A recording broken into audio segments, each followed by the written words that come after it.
An intellectual carrot. The mind boggles. You see? You see? Your stupid minds. Stupid! Stupid! Earth has had Santa Claus long enough. We will bring him to Mars. I've been afraid a lot of times in my life. But I didn't know the real meaning of fear until I had kissed Becky. One thing will be clear. It's not for man to interfere in the ways of God. It's alive. Oh, it's alive. It's alive. It's alive.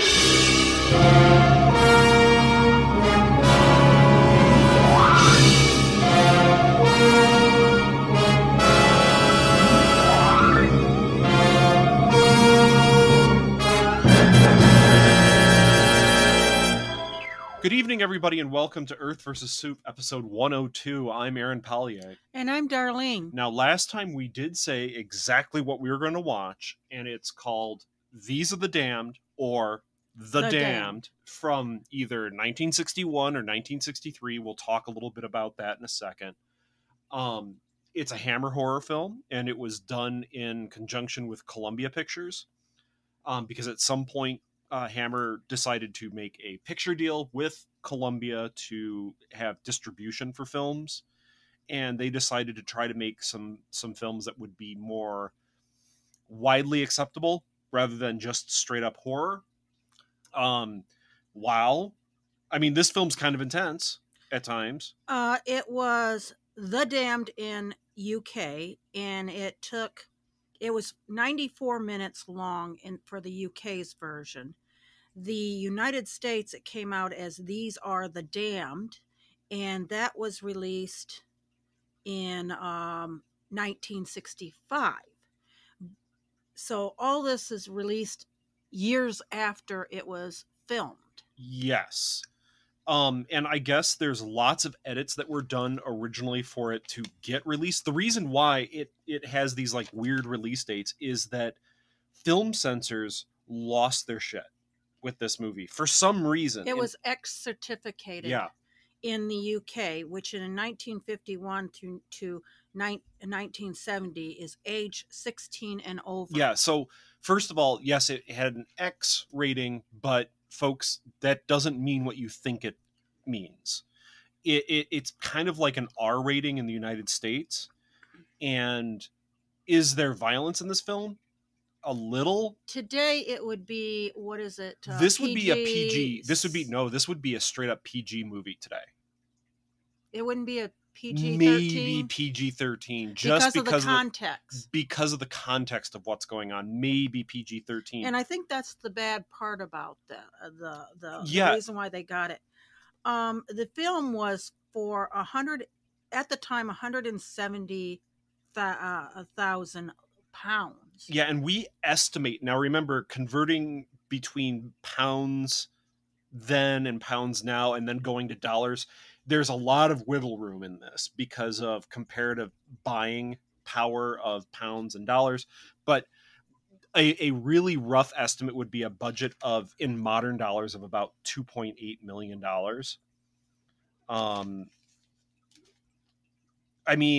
The movie is actually an incredibly well-produced movie and well shot.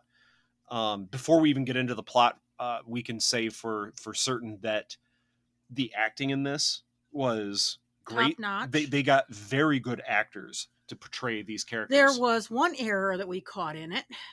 In a special effect, but let's talk about the actors first. Our lead character is a man named Simon Wells, played by MacDonald Carey. And this actor is incredibly well known to a certain segment of the population, being that he played a character named Dr. Tom Horton on Days of Our Lives for over 3,000 episodes from 1965 to 1994. In fact, it seems to me that he was the main character on the soap opera forever. And that was his big deal. So anyway, very well known. The main female lead is an actress named Shirley Ann Field. She played a character named Joan in this. Also a fairly well-known actress for TV series and movies made in England. The other character actor that we kind of know is Oliver Reed, actor named Oliver Reed, and if you'll recognize him if you see him in this, he has very many credits. Another character actor is in this is Alexander Knox, who plays like the lead scientist in this movie. Again, a fairly well-known British actor with many credits under his belt. Now, we haven't seen them in many films previously, and we're not soap opera fans, so we didn't recognize anyone. The only person I honestly recognized was Oliver Reed, but he plays like the brother of the female lead, and he's almost the antagonist in this film. Well, let's say he's the antagonist for half the film. He's the antagonist. He's an antagonist. Besides the situation, he's the antagonist. Yeah, this is a pretty...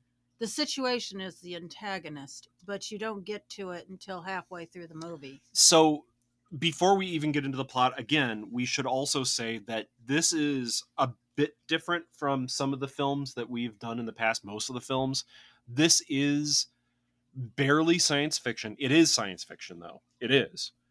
It takes a while to get to that point, and it is mainly a drama.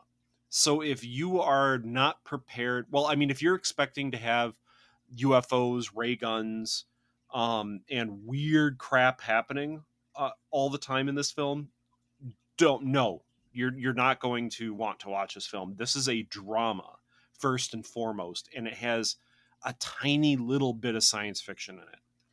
It's filmed on location in Wainsmith, Island of Portland, and Chesil Beach. Yeah, all in the UK. And there is sculptures. There's a character that's Frey something. Her name is Freya. The character's name is Freya. But the sculptures are actually a British artist sculptures. Her name is Elizabeth Frink. Okay. And I have to say that the sculptures that they used in this movie, I don't know if I like, but I find them very interesting. I think they're interesting to look at. I understand what the artist is trying to do by like making you unsettled by looking at these sculptures that clearly are supposed to represent unfinished. Is it unfinished? And here's the thing that I think about these sculptures, because they have nothing to do with the plot. They look also like rot too. So they look like rock. Rot is what I was. Rock to me, it looks like rocks that are like decaying, weathering. That are weathering. But did you notice the use of shadow in this movie with those sculptures? That their shadows being cast onto the wall actually make them look different. Like their shadows actually do resemble birds or people, that kind of thing. I actually think it's a very good use. I think they've picked that artist because it's in the beginning. Yes, and I think it's foreshadowing the. Maybe, but I think it's a very good use of lighting in this movie to showcase these pieces of art. So let's get into the plot. Let's get into the plot. There was one other point. One other point you want to make? I wanted to point out the music. Okay. It is a song. There is a song. There's a song that's black leather, and the kids are using it. There are hoodlums that are using it. Okay, that's where I wanted to go with it. That's it. There's a song. Okay, you didn't want to say anything else about it? It's kind of fits with the movie too. Okay. You know, everything kind of like. It's a real song. It's not just something that was made up for the film. Is that what you're trying to say? I don't think it was. All right, so let's get into the plot. We open up on an English shoreline with cliffs. It is definitely not like the cliffs of Dover. It's much more rugged. There are sculptures that are littering an area that look like, to me, when my initial writing of this was, these sculptures looked like burned bodies. I actually thought they were like burned corpses at first when the camera was panning across them. Because one is a diver. See, one looks like a part, like the upper torso of a person, like climbing out of the ground. Like that's what it looked like to me. And then you have a dragon head. There's a dragon head, and so of course these sculptures are very striking. We see like we just pan over this, and then it goes to a British city, and it's not a big city, but it's a smallish coastal town where they filmed this for tourists and rated by Americans, from what I understand. Okay, rated for what do you mean? A lot of ex-Americans moved there. Expats from World War II. Okay, sure. There's a man that's in like a slightly business suit looking at a monument that has Victoria and a clock on it, like Queen Victoria. Hoodlums are hanging out near another monument while on a unicorn. Yeah, a unicorn monument. And they're singing about there's like music with this black leather playing. So there's a man in a suit and a brolly that is seemingly hanging out with these hoodlums. Now he doesn't fit. This is the brother of the female lead. This is Oliver Reed's King. The character's name is King. And he's the leader of this gang, but this whole gang of hoodlums are like bikers. Mm-hmm. They're all wearing leather. They're all kind of hardcore looking guys. Except for him. And he's always in like a shirt and tie and a tweed suit and an umbrella. So they are marching through the streets after the cops like try to get them away from this monument. And they're marching and like in time like soldiers at some point, whistling the song. Yes. And the guy that we saw looking at this monument is drawn out by this one woman. And it's clear that this guy kind of thinks that she's a prostitute. I don't think... Yes, he even admits it later on, because this man is our main character, Simon Wells. And he is led off the beaten path by a block, and this whole gang jumps him, beats the hell out of him, and takes his wallet and passport. Okay. We then go back out to, we go to a hotel cafe where there's another man sitting, and this is Bernard, who is the lead person of this research facility. Okay. And he meets a woman who he calls Freya, and this is our sculptor. She brings him this sculpture that she calls the graveyard bird. And does it look like a bird? No. Not really. It looks like this burned coal, almost like this kind of weird thing of coal. And this is a black and white movie. Again, later on, we see it in his office, and there's a light on it, and it's casting a shadow, and it actually looks like a bird or an angel stretching its wings or something on the wall. And I'm like, damn. Okay, that kind of turned this around. Freya likes him. Freya kind of likes this guy that got jumped because he is brought into this hotel. I guess he's been staying. Captain Gregory and Major Holland. Okay, I guess it doesn't really matter who they are. I thought they were just cops. They bring him in, and I guess he's been staying in this hotel while he's been in town. They give him back his passport because I guess these hoodlums just dropped the passport. And Freya likes this guy because seemingly Simon doesn't really have much care about the world or what really happened. He's like, big deal. I got jumped. I got robbed, but they didn't take a lot of money. And I'm still alive, so it's no big deal. I'll just move on. Bernard is revealed to be a part of a government project that Freya knows something about, but he says that he can't talk about it to her because it might be a risk to her life. Okay. That's all we know so far. Then we have a scene with King, this guy in his suit that's the leader of this gang, and his sister Joan at an arcade. And she actually talks about how she feels bad about jumping Simon because he seemed sort of like a nice guy. Like, he took my arm when we walked across the street. And King's like, no, he thought you were a hooker. He deserved what he got. But they're both kind of right in a weird way. where am I? The entire gang decides to race their motorcycles around, but during this race, Joan peels off because Joan has her own motorcycle. She peels off and goes to the docks where Wells is at with his boat. His boat is called Dulce Vete. Who knows? Sounds Italian. And he tells her to leave because he has no money, and she tries to get into a conversation with him where he says yes, he thought that she was a tart, but and is sorry that he never asked her name, but he really isn't a bad guy. The gang kind of looks on at this point because they've found them.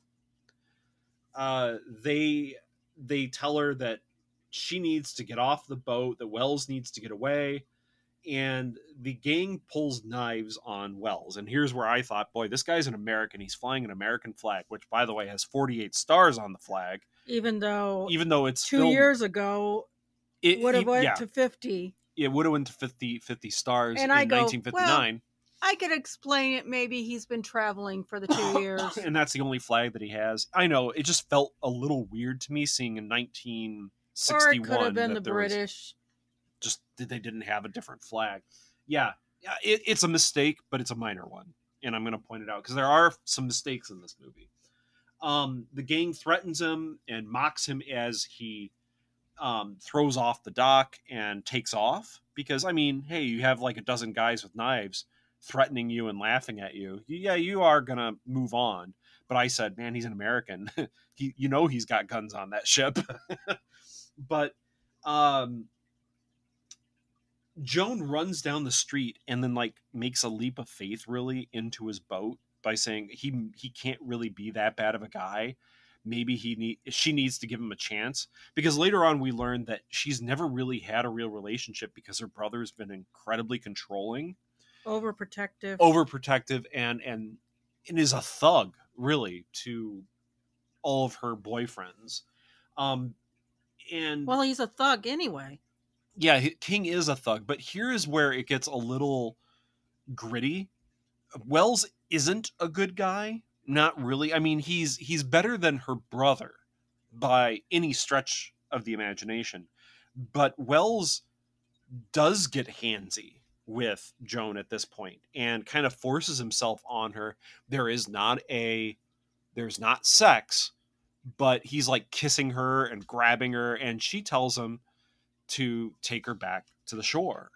And they have a long conversation where he actually apologizes, and I'm like, man, that's too little too late. You're a dick. But I guess she doesn't really see as large of a problem with it and decides that she's going to give him another chance and stay with him on the boat for right now. Okay? During this whole time, King has his entire gang out on the shoreline, basically trying to see where Wells is going to make landfall so they can grab Joan and probably kill Wells at this point because he's caused them enough grief. Yeah. Wow, that ain't grief. It's just being... We then go back to visit with Bernard, and Bernard is arriving at a military base that's called Edgecliff Establishment. Inside, there's a meeting with 2 military people and 4 other civilians. Which, again, is Major Holland and Captain Gregory. Yes. Bernard walks in, and they turn on a TV that has an attached camera.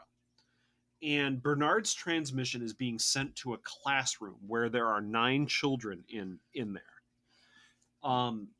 He answers questions from the kids, but they don't really seem to understand what's happening.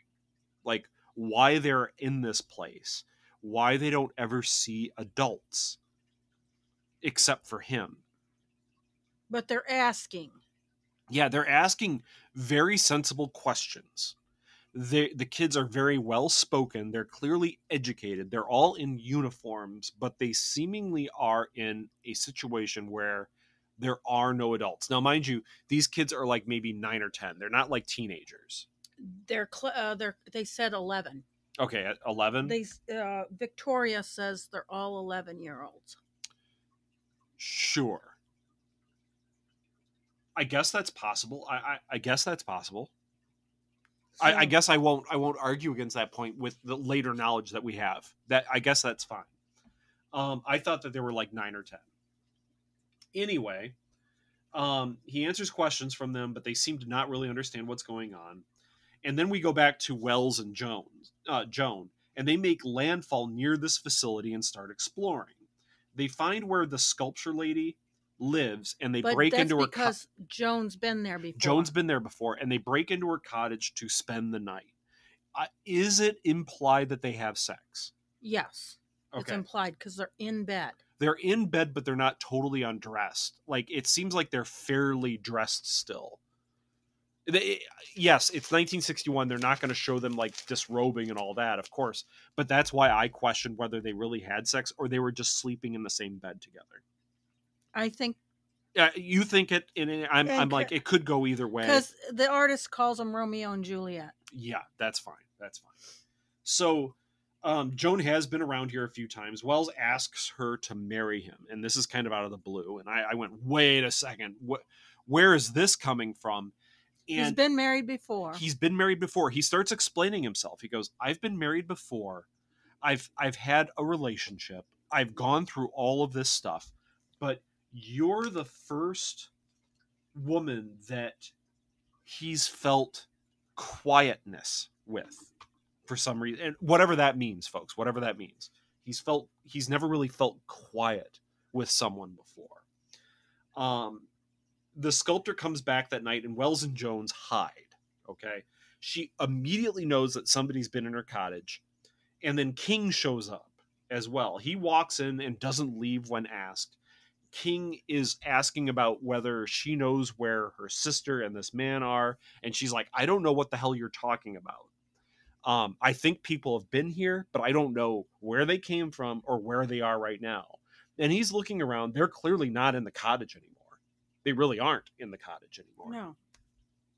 No. King loses his cool and attacks a sculpture, breaking it, which really upsets. Deliberately, because he took her axe that she uses to make it and chops it. Yeah, and so Freya's like freaking out. And then he kind of attacks Freya, but it doesn't really go anywhere. Like, he does hurt her, but he's not drawing blood. He's not like sexually assaulting her. He's like pushing her around and striking her. And almost going over the cliff. While the King is attacking Freya, the rest of the game is trying to keep track of Joan and Wells. Because one of them sees them and starts whistling this song, this black leather song. And they're able to follow them through like a graveyard and an old church. That you see up at the top of the hill. Yeah, it is all established that this stuff is all nearby, which is very good. The couple jump the fence into the government facility, and King follows. But now there's like dogs out. They had guards. to jump over 2 fences because there was a barbed wire fence on a stone wall, and then there was the chain link fence with a chain link fence with barbed wire at the top. But they had like broken the top of it, and that's what allowed them to jump over.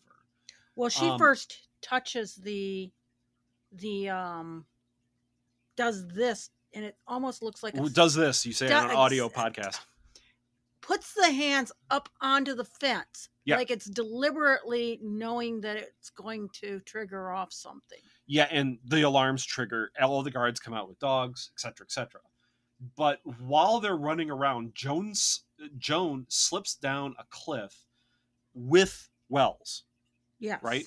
Okay, so they slip down a cliff, and we kind of think they might be dead, right? Yes, at that point in time, yes. So what ends up happening here, and I'm going to try to sum up like about 10 minutes worth of stuff. That's in the dark. It's in the dark. It's a little confusing, but Wells and Joan are dragged inside the cliff by a group of children that are in bedclothes. And it's the group of children that we saw earlier on the television screen. All during this time, King is also climbing down the cliff because he thinks that they went down the cliff and he's going to save his sister. And a boy that is one of the children. Not the children. One of the bikers. Oh, okay. Gets nabbed by the guards. The guards. and is being interrogated. Okay. Now, during this time, when Joan and Wells are brought inside by these children, they're brought inside like this cavern. Okay, and it's the kids call it their hiding place where the eyes don't see them. They're being a little poetic about it, as children are, but they actually do know that they're television cameras. They even call them television cameras. And they talk about ears, but they know that they're microphones, and they'll call them microphones when they're like making plans. It's just when they're talking to In this cavern. it's when they're talking to Joan and Wells at the beginning, they're being a little poetic about it. Yes, they are. And these children are cold to the touch, like shockingly cold to the touch. Cavern, their safe spot, their one that doesn't have the eyes, has a boat in it, like an a broken old boat broken with an oar, some other stuff. There's and an you old see- tricycle, like a rusted so you see a tricycle. tricycle. But one of the things that you see is that there's pictures of like famous people and stuff like that. And there's And paintings it on the says wall. mom and dad. Yeah. A person. So you get that the kids are trying to. They're trying to have parents when they don't have parents, because Right. it's like one of the things says William's parents, and it has like a model from a magazine and then a painting of Henry VIII. Like it literally Yeah. is these things, and it's clear that the kids don't know who their parents are but want parents. And they even ask Joan and Wells if they're here to bring them to their parents. But again, like I said, Joan touches them, and they are shockingly cold to the touch, enough that she's really freaked out. And later on, her brother Is brought in by Henry. and King calls them zombies. Calls them. They're dead. They're dead because they're that cold. It's really crazy. So, And the girl, the kids call something the Black Death. okay, so what happens is that the children convince them that they're going to stay there for The night. the night. And during this night, an elevator drops down into this like really kind of futuristic looking lounge. And then we see that this lounge is actually attached to the classroom that we saw earlier with all the kids in. And then we see that the classroom is attached to a laboratory area. There's no real walls here. Yeah, with the I call it the tour of the children's area, and the guy's in a suit, He's in a suit, like a heavy protective suit. and he's going to find this one child, Mary. Yes, and we end up seeing that the children have a dormitory that's attached to the lab that they're all kind of sleeping in. And that's where we see like the guy in the suit, because otherwise up until this point everything's been from his perspective really, and all we've seen is like a heavy protected like rubber glove. But anyway, He injects her with something because they're afraid they're going to lose Mary. one of the children brings the three people now that have been rescued, King, Wells, and Joan, bring them food that he says has all been made in the lab, that they make this in the lab themselves. The children make this, and it contains all the vitamins and minerals that they need to eat. It is said that Mary is developing symptoms and gets the injection. King is getting ill, like already, and the children talk about how they found a rabbit one time in this cavern where their hiding space, and they loved it. They loved it very much because it was the first animal they had ever really seen. And it got sick, its hair fell out, and then, quote unquote, the Black Death took it. All right, now we're starting to get some weird And crap they're here blaming the teachers about the Black Death. Yes. Because I think they equivalent They equivalent seeing people coming in those suits. Yes, with times that things happen that are bad. That. Now, again, when they talk about their teachers, they never see their teachers. The teachers are always on the camera, like this big display screen. And it's usually Bernard. It's usually Bernard. So at this point, Bernard gets on the monitor and he's trying to figure out what the hell's going on. Bernard says to the other adults, like the other people that are in this facility, that the other adults that have been captured, not captured, rescued by the children, Wells, Joan, and King, Are past. they have been in there too long, and he doesn't want the children seeing them die. And it's okay. There's something really effed up happening here. And I put it together a little bit later, but it still hasn't really kind of... I thought like maybe the kids were all carriers of a disease or something. Yes, that's what it comes off as until you get... Okay, and hold on. Before we talk about any more here, from here on, this is kind of a twist. And so if you don't want spoilers, skip sort of towards the end of this review, and we'll try to not talk about it near the end of the review. But I mean, if you're watching this, it is made in 1961 and released in 1963. If you're listening to this podcast, obviously we talk about spoilers, so just keep listening. Okay. We'll talk about when they find out what's happening, what's really happening. So Bernard ends up getting on the monitor, and he tells the children to bring all the big people to the lift.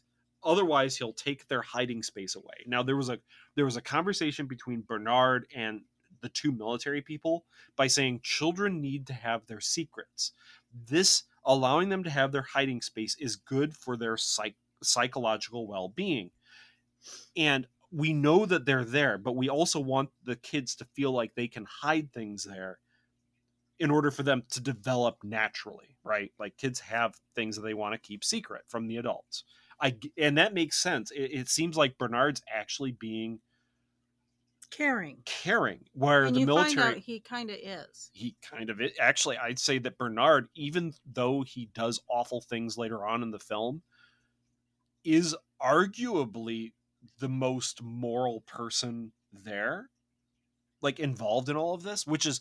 And so what I'm saying with that is, folks, that this movie has some really kind of dark twists to it, let's say. And it makes you kind of think about what is the right decision to make in this kind of case. And at the very least, what I thought... Well, I'll talk about what I thought when we're done. Okay. So when Bernard says, bring these kids, bring the adults to the lift door, they revolt. Because they're passing around the thing that says, don't tell them, don't tell them a thing.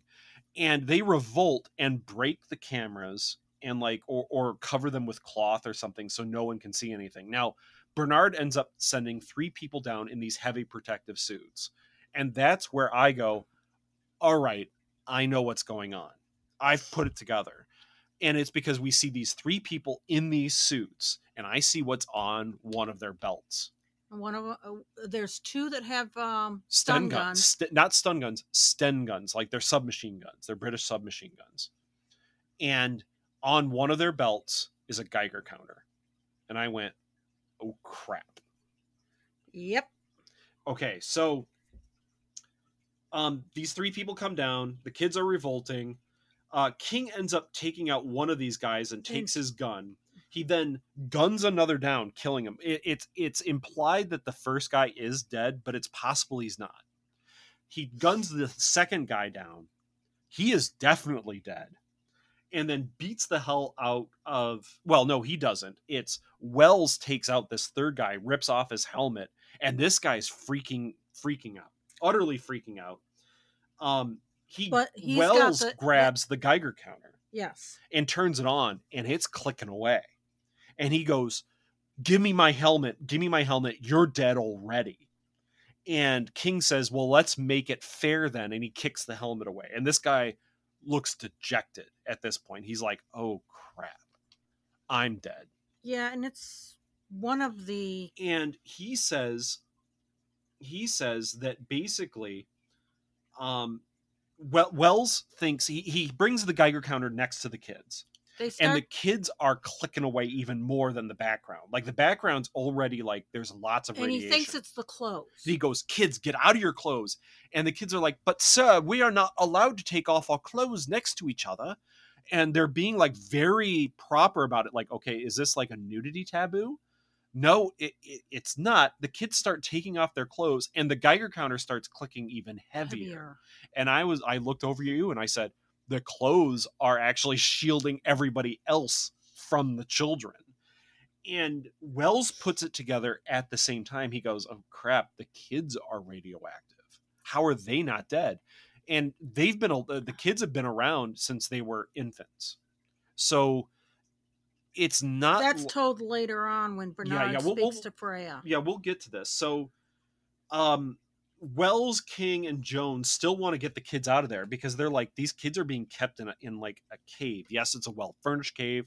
Yes, they have all the food and entertainment that they really need. Well, most of the entertainment is schoolwork, so.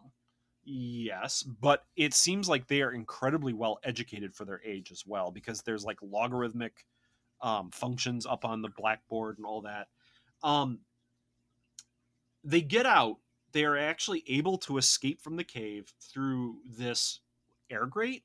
No, it's the door that goes out to the... The door can only be opened from the outside. I think they actually... but they broke it. Oh, they did break it? Okay. So, but they're all immediately rounded up by guards that are in these heavy protective suits. King and one boy escape in a car. And I think it's his car from earlier in the movie. No, it's a Jaguar. Okay, it's a Jaguar. Not, it's just one that's there. That's probably one of the British, Freya, military. Bernard comes out to Freya because Freya's cottage is near this base, and he talks to her. And Bernard says that the children were born this way. It was an accident. And he talks about how that children all over the world have been born this way after the great explosions. And obviously they're not trying to talk about nuclear bombs, but it is clearly nuclear bombs. And that they don't know why it happens or how it happens. It's just that it does.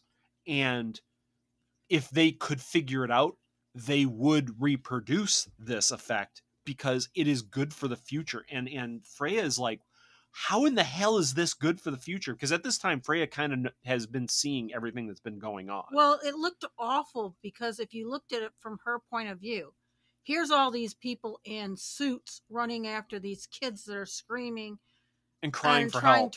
Crying for help. And there's like this guy that she had met briefly that had gotten himself beat up. This woman that she doesn't really know. And Bernard is there in charge of all these military guys. And she's like, well, what in the hell? It doesn't matter if they were born this way or not. And she doesn't really get why they're doing what they're doing. And he actually ends up talking about it. He says, when the inevitable war happens, they'll be able to survive in the environment that will be on Earth afterwards. And she's completely shocked. What good will that do with them locked up in that cavern? And he goes, we have sensors that will open the doors and let them out into the, quote, the ashes of the universe.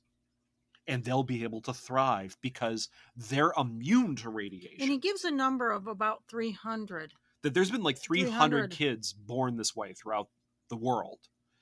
And that these children are the only ones that are left. And Mary is dying for some reason. And they just lost 2 others right before this. Yes. So it is clear that these kids are being prepared to live in the post-nuclear war world. With all the history, all the knowledge that they can give to... And that... And here's the thing, like there's a brief mention at the beginning of the film, the first time that we meet the children, that one of the children asks about how that there's 9 of them, but there's 5 boys and 4 girls, and how are they supposed to marry when there aren't equal numbers of gender now? And Bernard says, you will know the answer when the time comes. And I'm like, oh my God. Like, even these kids know that they're supposed to pair off later. Well, they thought they were going to a different... No. One kid. Henry thinks he's going to be launched into space. That they actually are on a spaceship.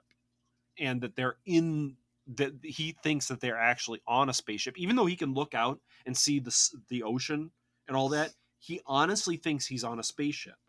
And that they're going to a different planet. And that they're going to create a new world when they get there. Because their teachers will all be dead by the time they get there. And they'll be like middle-aged.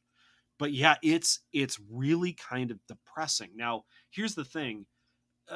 Bernard says, I'm not worried about King.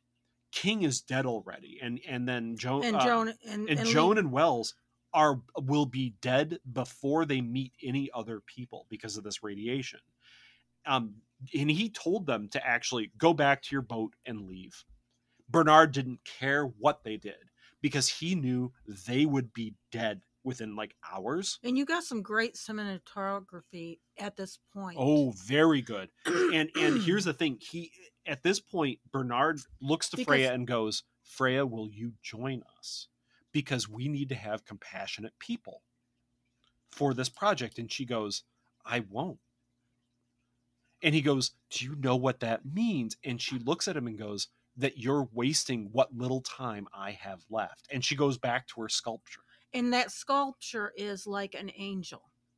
Yes, it's like an angel. And here's the thing, like there's this beautiful piece of cinematography where we see Wells and Joan in the boat kind of circling back because they're like... you first have the...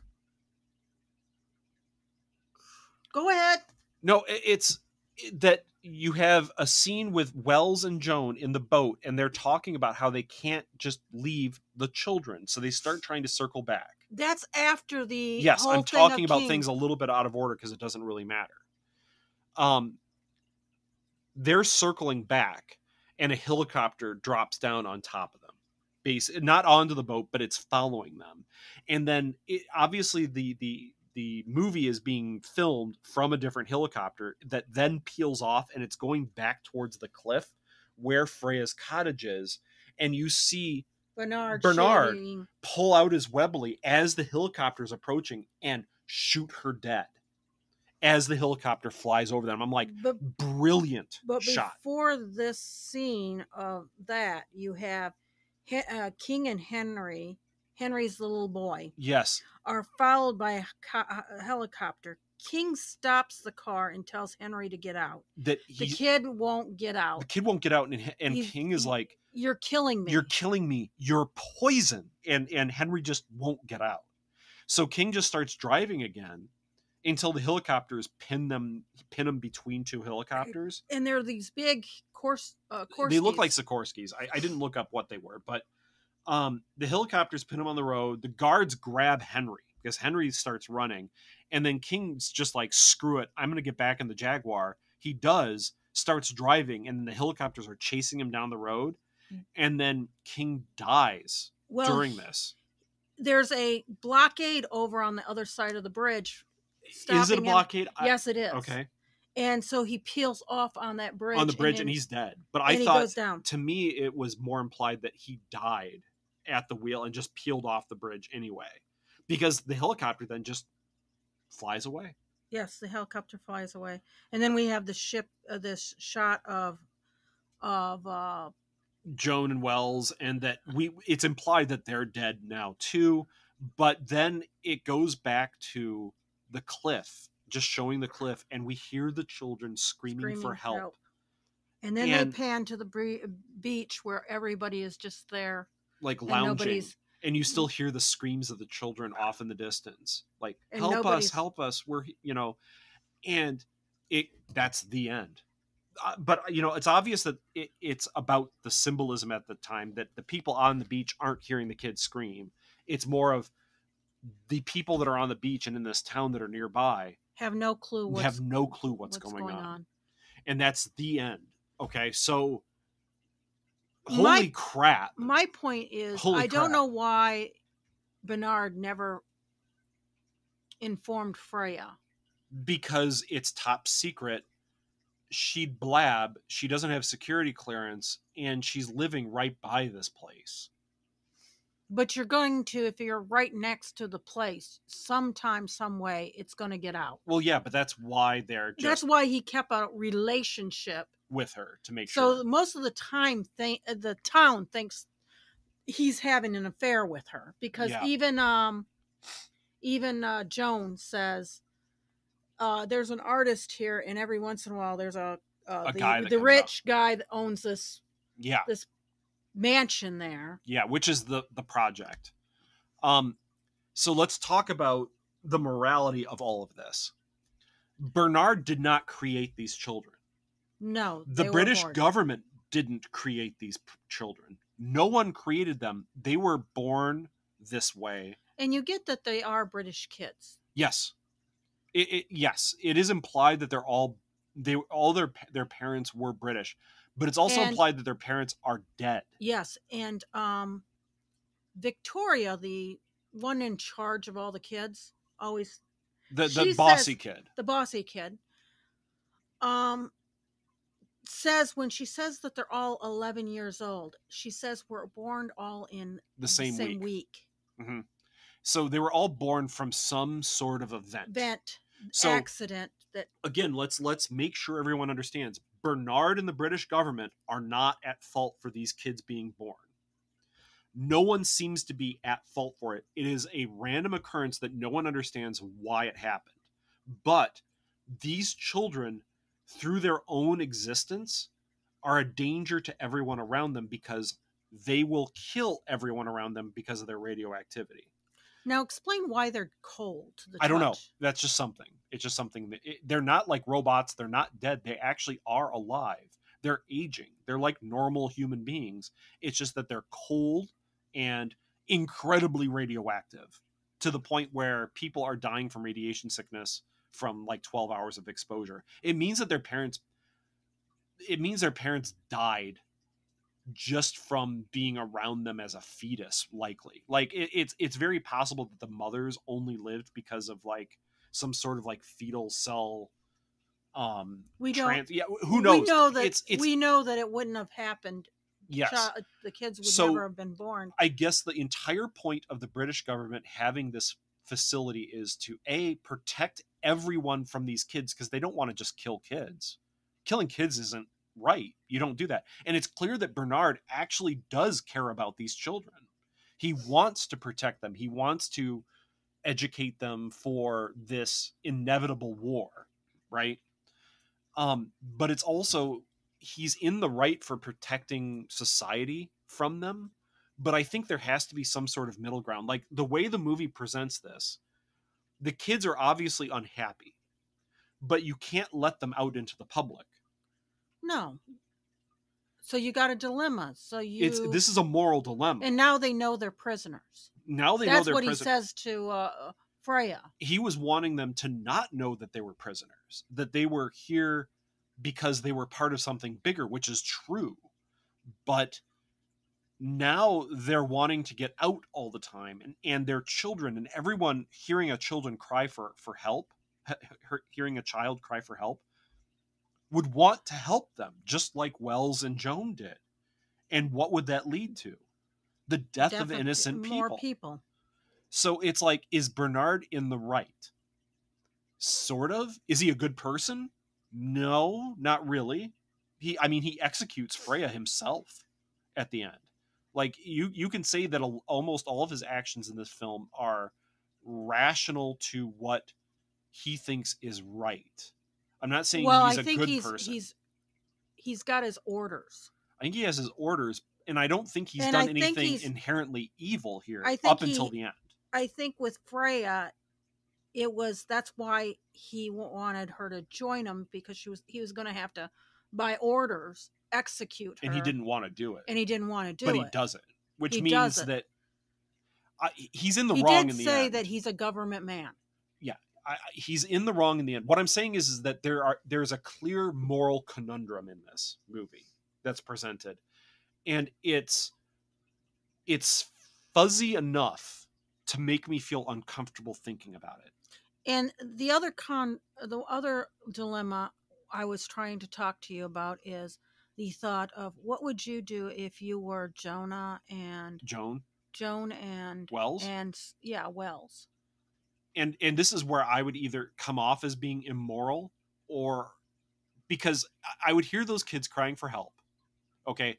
If I didn't know that they were radioactive. If we, at the time when he's doing the radio thing and still decides to.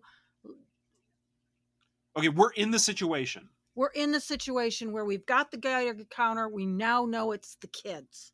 I would not take the kids out of the cave, because just having them outside is contaminating the environment, and I'm causing the deaths of other people, innocent people that have nothing to do with this.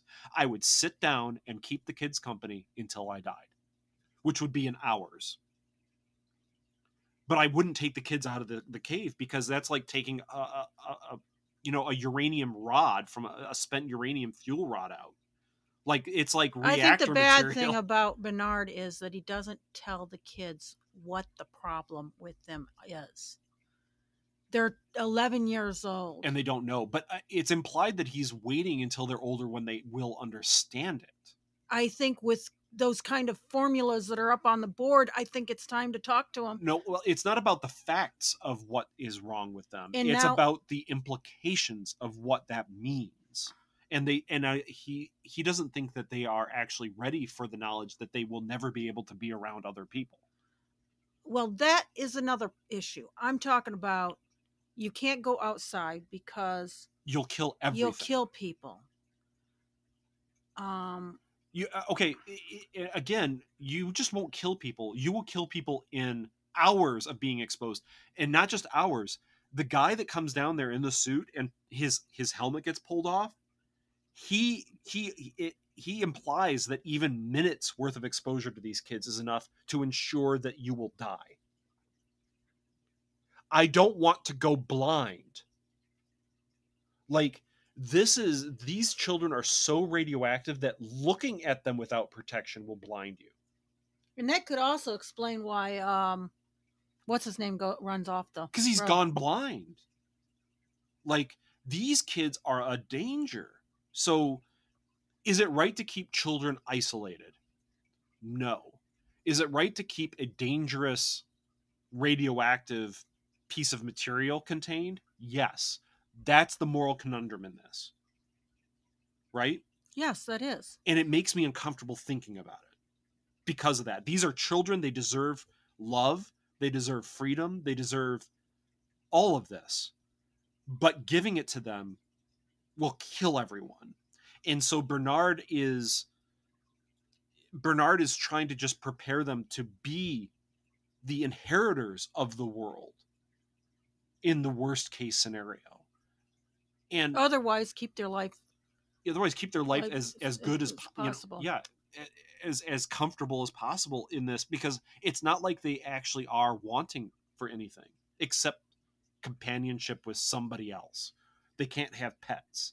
They just die. The rabbit, all its hair fell out and it died.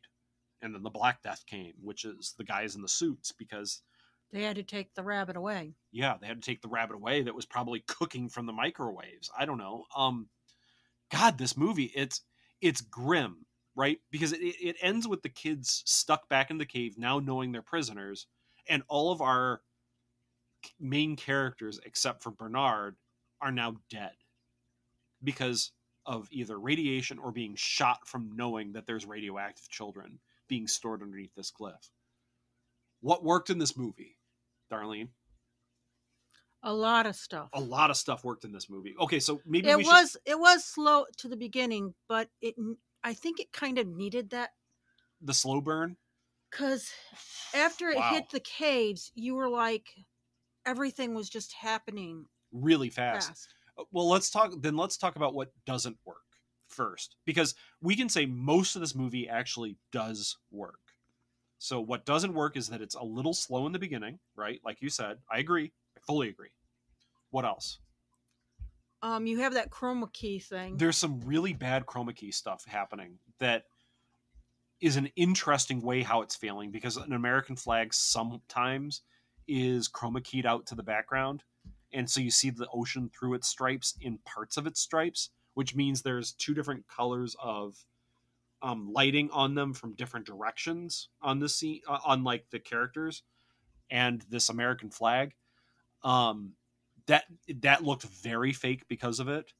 That didn't work. What else didn't work? There isn't a ton here that didn't work. That's the thing. Just a couple of the chroma key shots where they're trying to like composite people in, it just didn't work. The beginning pacing was terrible.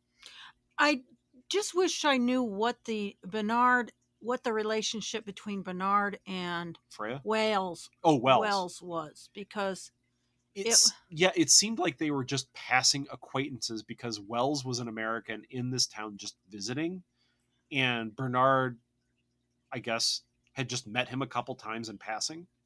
That's the only thing that it seems like. But it seemed like there was a lot more connection than they gave in the story. Yeah, it does. That's not very clear. I'll agree. But outside of those couple things, I think most of this movie worked. Is it science fiction?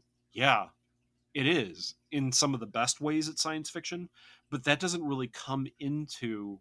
It's the definitely movie. speculative. Well, yeah. I mean, I really like the fact that they're raising the morality of some of this stuff, like making you, and that you still really, there isn't a good answer out of this, that you're confused about it. It's making you think, and good science fiction makes you think. It makes you think. Well, and speculative ponder. Fiction will make you think. Yes, but that's it what I'm doesn't saying. need to be just science fiction. It can be just speculative fiction that makes you think. But this is sci-fi. I mean, there's radioactive kids that are. Yes. I mean, it's good science fiction. It's actually excellent science fiction because it makes you think. I think this is transferable to like even a Star Trek. Oh, of course it is. Because there was those kids that were what What, age? the Onlys? Yes. Yeah, the Onlys. And so you've got this kind of. They're aging. They're just aging slow.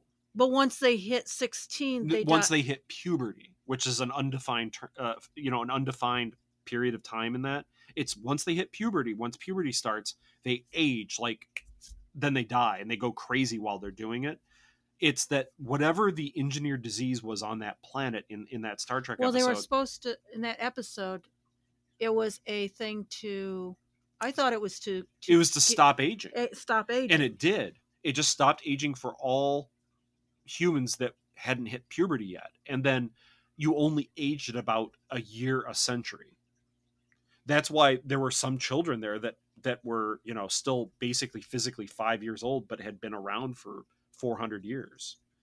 And that's why the oldest children were slowly being willed away, because they would hit puberty and then they would die. Anyway, we're talking about a good Star Trek episode as well. Well, that's what I'm saying. This is like those, and you can almost see this thing influencing that, because the Star Trek episode came long after this. I don't know if I would say there is a connection between those, but there's a similar kind of conundrum here, or problem. We recommend this movie, right? Yes. Like, I think that the pacing in the beginning is a big strike against it, because it's like, okay, what's going on here? What's happening? It's just about these thugs chasing around Wells and beating the hell out of him. And what is science fiction or even horror about this? This is more of like a hooligan movie or something like that. And then when it hits the weirdness, when the weirdness begins, it's full on weird until the end. And the other thing I want to say is those are nice Triumphs that they have. The motorcycles. There's a Bentley 1958 Bentley S1 Continental Flyers that is what's his name?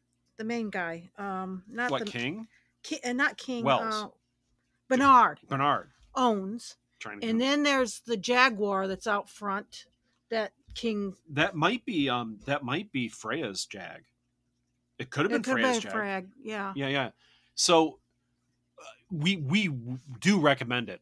If I had to give like an out of 10 rating though to it, even though there's like, I love this movie because of the questions it raises, because of the moral kind of questions that it raises. But before the weirdness begins, the movie is very forgettable up until that point. And it's about half the movie is that way.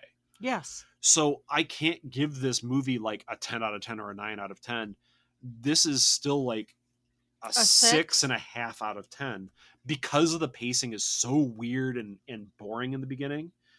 And then the last half of it, it's like, okay, this is actually like a good 1 hour episode of something with commercials. It would fit into that. And it's, wow. So yeah, we do recommend it. I don't know if we're going to talk about. Should we talk about what a modern filmmaker can take away from this? I mean, there's some amazing cinematography in this. Yes, that whole the helicopter shot sequence to seeing him off in the distance shooting Freya. Yeah, as the helicopter's flying over, and it's intercut with like a close up of Freya falling from being shot and Bernard like shooting. Really well done, good editing, good cinematography. I think the child actors in this were really good. Like, man, they had their different personalities. Do good. I mean, the cinematography in this is just something to watch and take away something from. But it's fantastic, and I love the moral ambiguity of it. Like, I'm going to think about the morality of this and what the right solution is going to be for There for is a while. no right solution. I don't think there is a right solution. There is no right solution. But I'm still going to think about it.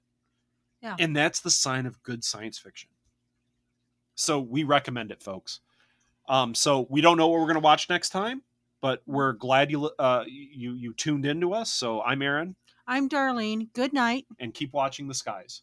At no point in your rambling, incoherent response were you even close to anything that could be considered a rational thought.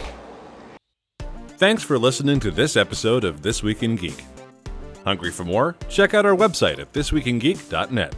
You can subscribe to the podcast, browse our Twitter and Instagram, and leave your thoughts on today's topics. If you'd like to give us some feedback, send us an email at feedback@thisweekingeek.net. Tune in next time, and remember, lower your shields and surrender your listenership. We would be honored if you would join us. Thank you for your cooperation. Good night.